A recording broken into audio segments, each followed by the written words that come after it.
Shrimati Geeta alliance चंद्र प्रभा, श्रीमती गीता उर्फ चंद्र Prabha, please 5 minutes. धन्यवाद महोदय। 5 मिनट कि ऐतिहासिक पल में मुझे साक्षी बनाने के लिए आपने बोलने का प्लीज अवसर प्रदान किया। मैं सुबह से सुन रही थी उधर से कि बंधन शब्द का जिस तरीके से आरोप लगा रहे थे, विरोध कर रहे थे, तो मैं जानना चाहती हूं कि महिला सशक्तिकरण के लिए अगर जो बंधन शब्द आया तो उसमें आपत्ति किस बात की है? महिला वो शब्द है कहने के लिए 3 अक्षर से बना है, माँ, हा और ला, और तीनों अक्षरों में अलग अलग अपने को परिभाषित करता है। माँ का ममता मतलब है ममता, और हा का ममता मतलब है हिम्मत, और ला का ममता है मतलब है लज्जा। इन तीनों को महिलाएं सजो के जब घर से बाहर निकलती हैं, राष्ट्र हित में काम करने के लिए निकलती हैं, तो किस बात की आपत्ति? इसीलिए इसी को सोचकर आदरणीय प्रधानमंत्री जी ने नारी शक्ति बंधन शब्द स्वयं में ही माननीय प्रधानमंत्री के नेतृत्व वाली हमारी सरकार में देश की माताओं बहनों के लिए के प्रति आदर्श दर्शाता है। पिछले 9 वर्षों में लगातार महिला सशक्तिकरण के लिए जिस तरीके से आदरणीय प्रधानमंत्री जी ने लगातार जन कल्याण के लिए कार्य कर रही है, वो किसी से छुपा नहीं है। आंकड़ों के अनुसार अगर जो हम देखते हैं तो 2019 के लोकसभा चुनाव में महिलाओं ने पुरुषों की तुलना में बराबर मतदान किया है। इन्हीं को देखते हुए आपने देखा होगा कि जब 2019 के चुनाव में महिला मतदाताओं की भागीदारी में आपने जब टिकट के जो उम्मीदवार थे उसमें 8049 उम्मीदवार थे, जिसमें महिला केवल 9% की भागीदारी थी। वर्तमान में देश के संसद में भी मात्र 15% सांसद महिलाओं का प्रतिनिधित्व है, जो कि अब महिलाओं के द्वारा सर्वाधिक प्रतिनिधित्व पहली बार इतना संसद में देखने को मिला। मैं पूछना चाहती हूँ कि यह स्थिति कैसे बनी है, यह स्थिति कैसे उत्पन्न हुई है, कि क्या कारण हुआ है कि आज प्रधानमंत्री जी को यह महिला विधेयक लाना पड़ा है।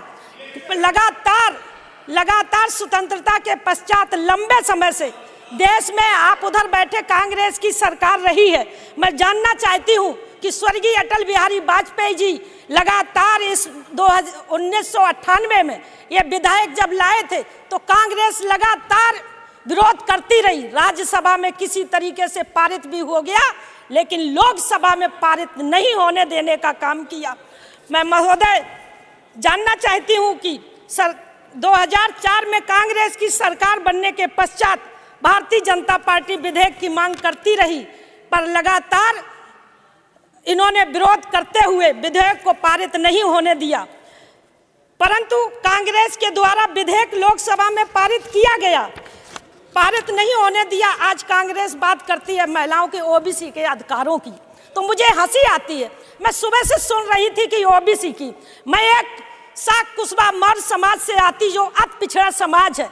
अभी तक देश आजाद के बाद पहली बार कोई महिला राज्यसभा में आई है तो वो गीता साक करके एक किसान की बेटी, एक छोटे से किसान की बेटी यहाँ पर प्रतिनिधित्व करने के लिए आई है। मैं बधाई देती हूँ, धन्यवाद करती हूँ आदरणीय प्रधानमंत्री जी को और भारतीय जनता पार्टी के शीर्ष नेतृत्व को। मैं जानना चाहती हूँ कि ओबीसी की बात करते फिर वही बात आती है ओबीसी की।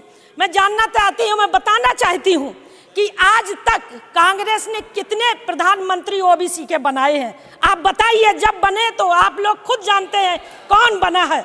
इसलिए जब मैं जानती हूँ कि जब अरे सुनो तो भैया, जब सुनो तो सत्य तो यही है, आप सुनिए तो सत्य तो यही है कि जब कहीं से छिपी नहीं है कि आदरणीय देवगौड़ा जी और चौधरी चरण सिंह जी जैसे ओबीसी समाज से आने वाले बड़े नेता जब देश के प्रधानमंत्री बने तो सामने वालों ने उनकी सरकार को चलने नहीं दिया। ये आप सभी जानते हैं। महोदय 2000 कांग्रेस के लोग कहते हैं कि क्यों नहीं 2024 में ये बिल ये लागू किया जाता, ये नियम लागू किया जाता।